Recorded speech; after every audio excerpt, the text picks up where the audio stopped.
Hello, my name is Kira and I'm 31 years old. A few years ago, I almost lost my life on my birthday. My birthday is approaching again, and I thought that I'd upload my story here for anyone who's interested to hear it. I met my ex-husband, Andy, through a dating app. We had the same sense of humor, and he made me laugh until my sides hurt. We went on a few dates and gradually fell in love, and we dated for around 4 years before we got married. By this point, we were very well known and adored by each other's families. I was especially loved by Andy's parents, Carl and Marcy. They only had one son, Andy, and they'd always wanted a daughter. So whenever I went over, they'd treat me like I was a queen. My family was no different. They lived a little further away, about a 7-hour drive from our place, so Andy and I would visit them once a month or so. They adored Andy and spoiled him senselessly. The one person who loved Andy the most was my grandmother. She always asked to spend time with him, and Andy loved spending time with her too. They quickly became best friends, and it warmed my heart to see the two of them interact. But then one day, about 2 years into my marriage with Andy, I got a call in the middle of the night from my mom, who told me that my grandmother had passed away in her sleep. Up until then, my grandmother was in perfect health, so her sudden passing was shocking. Andy and I spent the next few days in my town, surrounded by my family. We were all hit pretty hard by the death of my grandmother, but Andy surprisingly was unfazed by the whole thing. He barely shed a tear, which a lot of people considered odd given his close relationship with my grandmother. I didn't question it because I figured that everybody had different ways of dealing with their grief, but after the funeral was over, we had a reading of the will. It turned out that my grandmother had saved up a lot of money and had made a bunch of smart investments throughout her life. The entire family got very handsome amounts of money left to them. I got $500,000 and I immediately hired a financial advisor the next day. The advisor guided me on what to do with it, and in the end, I decided to invest 70% of it while I'd use the rest of it to help Andy and I pay off some loans and to spoil the both of us. I asked Andy if he was okay with that, and he told me he had no say in what I did with my inheritance, so he'd be okay with whatever I decided. So I went ahead with my plan. When Andy and I returned home, I noticed that Andy was still quiet and withdrawn. He always seemed lost in thought, and I was beginning to get worried, so I gently approached him one day and asked him if everything was all right. "Hey, is everything okay?" Yeah, why?" "Nothing. I just noticed you've been different recently. Is something bothering you?" "I don't want to trouble you with it." "Come on, I'm your wife. You're supposed to trouble me. That's part of the job description of a husband. This isn't something that's fun or lighthearted, which is why I don't want to talk about it.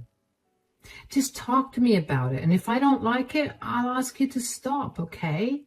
"Fine. Do you ever wonder when you'll die?" "You were right. This is dark." "I told you. That's enough." "No. I was just making an observation, but yeah, I do think about it from time to time." "Isn't it scary that you could die at any point? I can't imagine losing you." "It is scary to think about, but we're usually very careful. Besides, whatever's meant to happen will happen, and there's nothing much we can do about it." "Is this about my grandmother passing away?" "Yeah, it's just that death freaks me out. I don't like knowing that one day I'll never wake up." "That's a very valid worry, but I guess that's just more motivation to live every day the best we can." "I guess. Do you think we should get our wills made?" "What?" "Yeah, I mean, if one of us suddenly passes away, we need to have our wills in place." "Oh, you're being serious. My grandma's death really freaked you out, huh?" "Big time. But I was doing some research and realized that it would be best for us to make our wills way ahead of time. It's a great way to take care of your partner in case one of us passes away suddenly." Will doing that make you feel better? Yeah. But if you don't want to do it, we don't have to. No, we'll do it. But why don't we put that thought aside for a bit? Sure. Do you think that we could get it done next week? We'll see about it, darling. I need a definite answer so I can get things arranged for us. Whoa, okay, we can get it done next week. Calm down a little for me, please. Sorry. I just want this done so I can feel better. I'm a little too on edge about this whole thing. I get it. But for today, let's try to put it out of our minds, okay? Yeah, okay. It was kind of cute to see Andy all worked up about the concept of death at that time. I wasn't scared of it, nor did the topic plague my mind. I barely thought of it, but it made me feel nice that Andy thought of things like that and made the effort to find out the best things to do to ensure that his wife was well taken care of in case he lost his life. Of course, I didn't know the truth until much later, but I'll get back to this later. The next week was spent drafting our wills. Initially, I decided that I'd want to leave something for my parents, especially since I'd received such a large inheritance from my grandmother. But Andy was very much against that. I tried to compromise with him. I told him he could have 60% of my assets while my parents could get the remaining 40%. But Andy would not have it.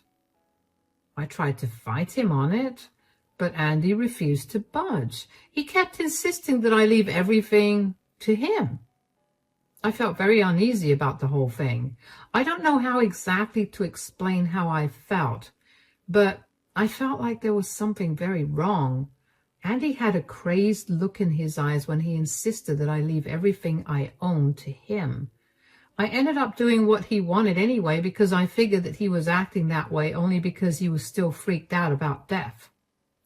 After we were done with our wills, it was like a switch had flipped in Andy and he was back to being his usual bubbly self. It was a little disconcerting to see him switch so fast from being moody and melancholic to bubbly and energetic. But I was just glad that he was no longer sad. Our lives resumed and returned to what they had been before, and then my birthday approached. I was not a big fan of my birthday because every birthday I've had, something bad has happened. The birthday before this birthday, I got into a minor accident, and the one before that, I lost my phone. So I was never too excited about my birthday. But this particular year, Andy was extremely excited about my birthday. The day before my birthday, Andy popped into my home office while I was wrapping up some paperwork to check in on me. How's the birthday girl doing? Andy, it's not my birthday till tomorrow. I know, but I'm excited, aren't you? Well, I don't typically enjoy my birthdays, and you know this. But seeing you excited for me makes me very happy. Good. Also, I'm really sorry that I've been freaking out the last few weeks. Death is just scary. I feel bad that I spent the weeks leading up to your birthday making you do things regarding death instead of reminding you of how grateful I am that you're alive and with me. Hey, it's okay. I get it. Death is not a light subject, and I kind of liked how cautious you got. It was a smart move to make our wills in case something went wrong. Don't worry too much about it. Even if you haven't spent the last few weeks celebrating my life, I'm sure you'll make tomorrow a great day. Of course, I will. Do you have any plans for tomorrow? Well, I'll probably meet with some of my friends for brunch tomorrow, but other than that, I don't have anything planned. Great, because I have planned something for us. Oh, what is it? I reserved a table at Dad's restaurant for your birthday dinner tomorrow. I asked Dad if I could customize the menu, and he agreed. So tomorrow at his restaurant, there will be a dish called the Kiera Special, made not only for you, but for everyone to try. What? That's crazy. Oh my God, that's so cute and so cool. Am I the best husband or what? Definitely the best. My parents will be sitting with us for dinner too, but after we're done with dinner, the two of us could go on a long drive and stop by the beach to watch the stars. That sounds absolutely perfect. I'm excited to see Carl and Marcy again. It's been a while. Oh, they're ecstatic to see you. My mom won't stop trying to have a say in my planning for you. Of course, I'm not letting her because this is my gift to you. Oh, come on, let her do something too. Are you saying you don't like what I've planned so far? I'm kidding. I didn't mean that at all. I appreciate anything you do for me. You better mean that. Anyway, I have to go right now. Where are you going? I'm swinging by Dad's restaurant to talk to the chef about the Kiera special. It needs to be perfect for tomorrow. Okay, come back soon. I found Andy's enthusiasm kind of infectious, and I went from not really caring about my birthday to being excited for it. I was even more excited that we were going to be having dinner with his parents at Carl's restaurant. When Carl decided to open a restaurant a year after Andy and I got married, I was the first to show up and help him set up. His restaurant grew very successful. It was a fine dining adjacent restaurant. It wasn't entirely fancy, nor was it like a bistro. It was the perfect blend of the two, so it had a lot of business. Carl would often talk to me about the business, and I enjoyed listening to him talk about it, especially since Andy barely cared much for it. He was just happy that his father was happy. I was excited to spend my birthday at his restaurant because the food there was genuinely good, and I loved being able to support him on that day. The next day, Andy spoiled me with a lot of gifts and coffee from my favorite coffee shop. He had a bath ready for me and made it all romantic. He dropped me off at the place my friends were meeting me for brunch and then picked me up with flowers in hand. We got ready together for dinner, and when we got there, Marcy was already seated at our table. She greeted us and wished me a happy birthday before Carl came towards us and loudly wished me a happy birthday. Happy birthday, Kiera, sweetie. How's the birthday girl doing? Thank you so much, Carl. I'm doing great. I'm excited for dinner. I can't wait to see what you've prepared for me. Oh, yeah, the chef wanted to meet you and wish you a happy birthday. Oh, that's sweet. Come on, then. You could also see how the kitchen works. You were asking me about it the other day, so let's go. Come back soon. I'll be right back, honey. I didn't remember asking Carl how the kitchen worked, but I appreciated the fact that he thought I'd liked it. I walked with Carl into the kitchen, where he then stopped me. Okay, I have to tell you something. Huh? What's going on? I only made an excuse to get you away from the table and away from Andy. Why, is everything okay? Andy came to the restaurant yesterday and asked to see the chef. I didn't think much of it because you know how Andy loves to cook. I thought he wanted to cook something special for you, so I let him go and didn't check in on what he was saying. Uh-huh. After Andy left, the chef came up to me and showed me a tiny bottle that Andy had given him that contained crushed peanuts. He asked the chef to sprinkle it in your food. What? But I'm deathly allergic to peanuts. I know. I was shocked, and I didn't know how to contact you without Andy knowing. But why would Andy do that? I have no idea. But whatever it is, I highly doubt that it's a good reason to almost kill you. Has he been behaving differently or weirdly recently? I mean, I don't think so. After my grandmother died, he did get a little weird, but he told me that he was just freaked out by death, especially the death of a close family member. What do you mean by weird? Like, he rushed us to get our wills done because he was scared that we would die at any time. Did you by chance inherit any money from your grandmother? Yeah, I inherited a little more than $500,000. And who did you leave as your inheritor in your will? Andy, and he was weirdly adamant about it being him. Bingo. I think he wants your money. That's crazy. Why would he want it? What have you done with the money since you got it? I invested most of it in stocks and the rest I put aside to buy myself some things that I've always wanted. I also spent some of it on Andy, so I don't see why he'd want the money. I don't know why he wants the money, but I bet there's something deeper here. Just try to pretend like you have no idea about what I said. I made sure the chef doesn't put anything in your food, so you don't have to worry about it. We'll catch Andy and find out what exactly he wants. I was beyond confused about what was going on. I couldn't fathom Andy doing something like that. He just spent the whole day pampering me. Why would he try to hurt me like that? But he had gone out to meet with the chef the previous day, and this was the first birthday of mine that he'd been so affectionate and caring.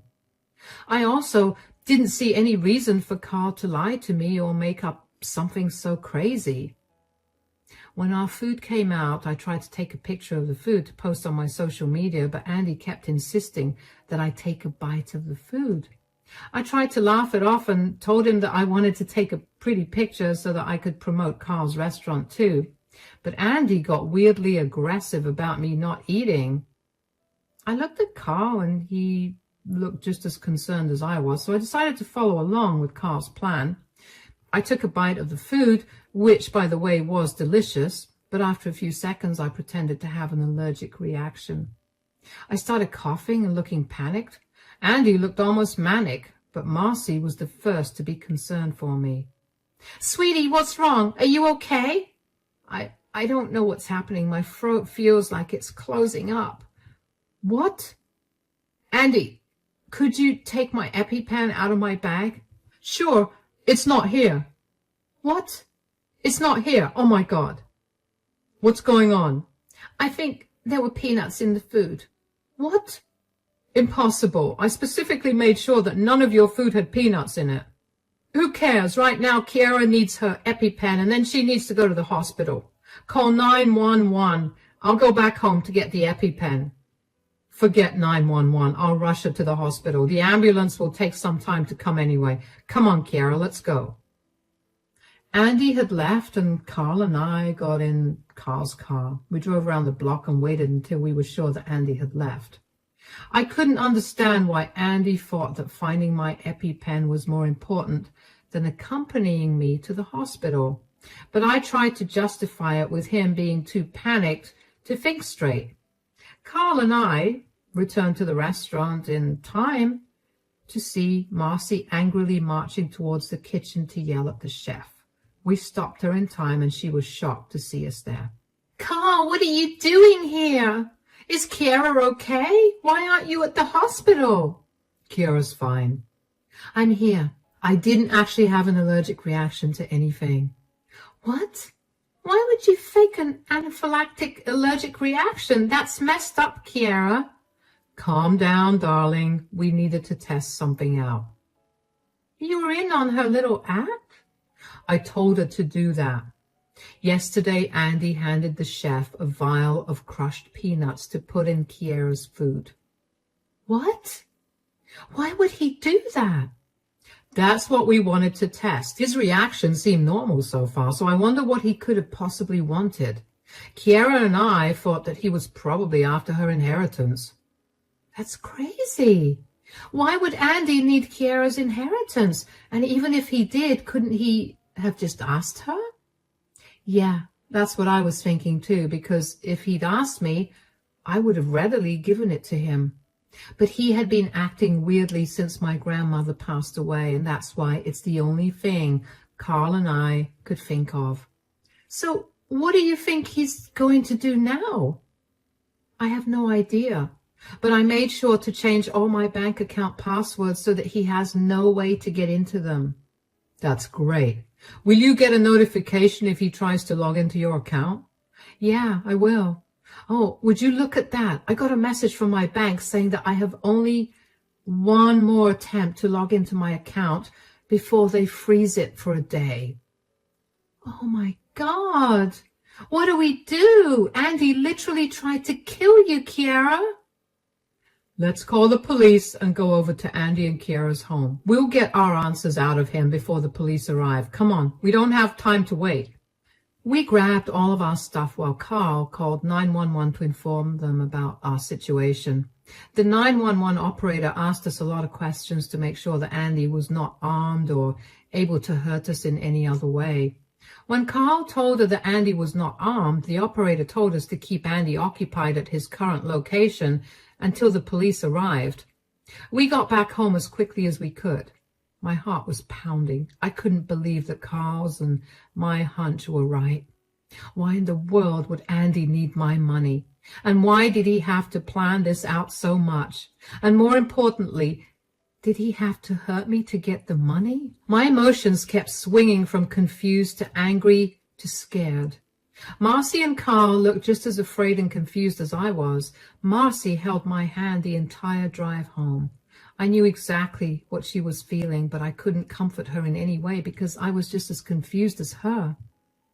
When we got closer to my place, we parked the car a little further away from my house. We then walked over to my house and I quietly let us in. I had Carl put his phone in his shirt pocket with the camera facing outward because I wanted to record our confrontation with Andy in case Andy tried to go back on his word later. I quietly looked through the living room and the kitchen and didn't find Andy there. The bedroom lights were off and the only other place he could have been was my home office. I quietly opened that door and saw Andy searching through all my things like he was desperately trying to find something. Eventually he noticed me. "Kiera, what are you doing here? I thought you'd be in the hospital."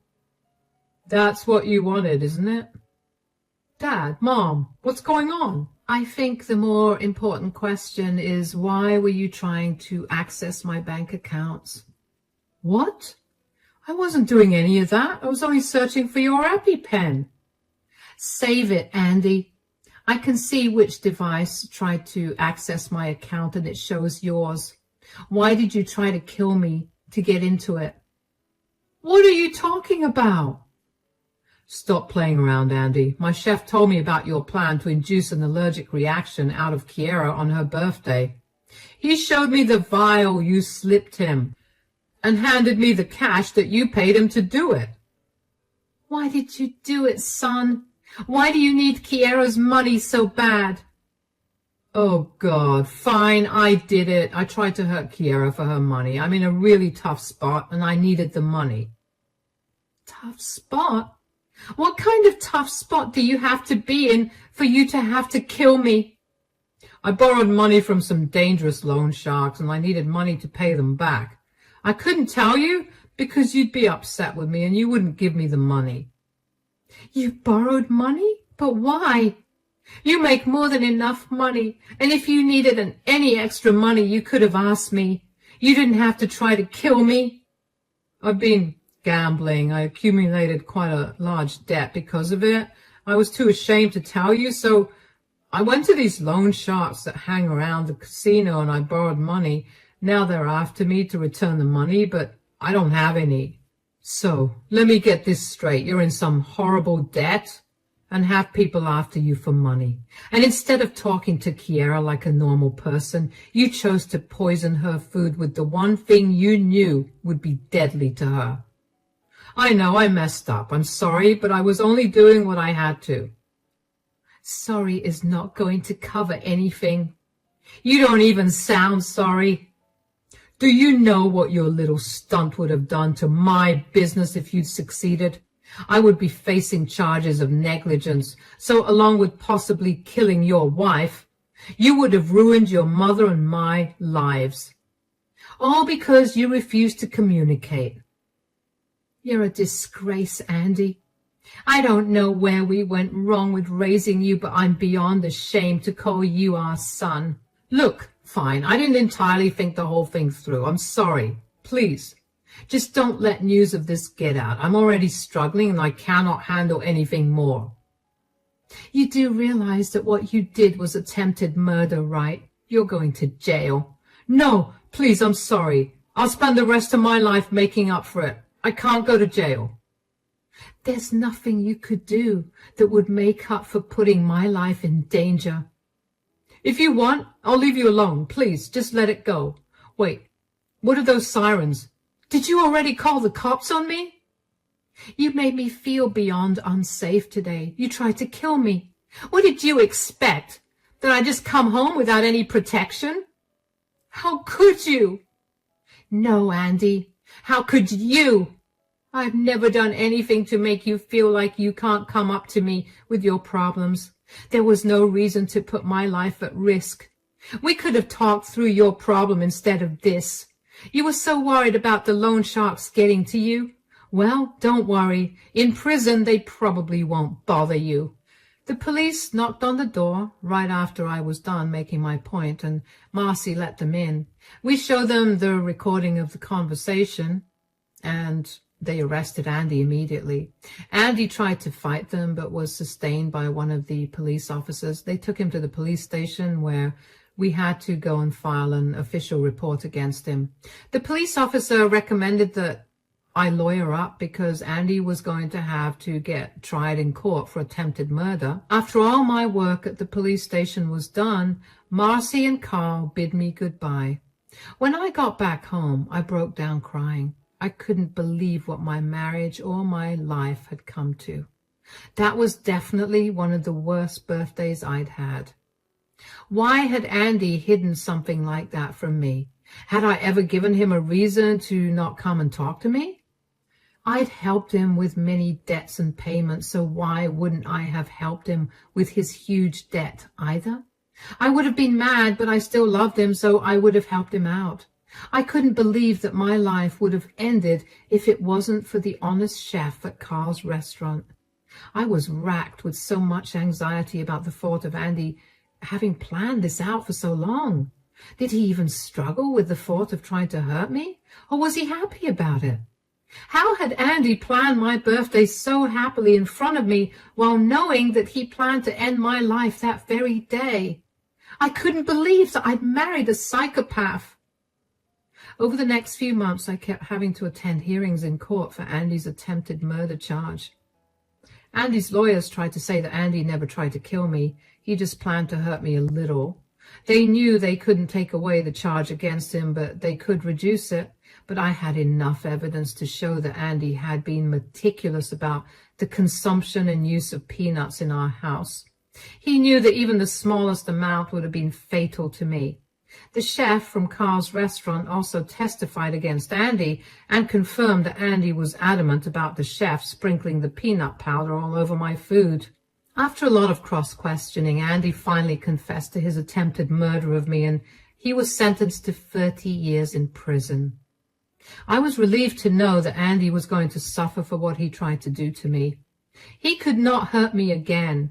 I filed for a divorce immediately after that. It was tough to get that done too, but when the divorce was finalized, I felt like a free woman again.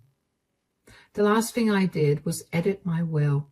Knowing why Andy had made me write a will in the first place was scary, but I would not let him get everything I worked so hard for if something did happen to me. Carl and Marcy had actually been amazing to me during the whole trial process, and the three of us ended up becoming really close with each other through the thing. We were devastated that Andy was no longer going to be a part of our lives, but we knew that it was for the better that this was the case. All of us made sure that none of us were on Andy's calling list for prison because we wanted nothing to do with him. So I haven't heard anything from or about him. Honestly, I wouldn't have it any other way. In a way, I guess Andy did end up teaching me to actually enjoy every single day that I'm alive. I've been going out a lot more recently, and I've been spending as much time as I can with my friends and family. Every once in a while, I'm hit with a wave of sadness because of how much I miss Andy. But that quickly goes away when I remember what he tried to do to me. I'm glad I'm happier now, and I'm safe. I can't wait to see what more life has to offer me. And you better believe I'm going to get through every problem and experience life throws at me.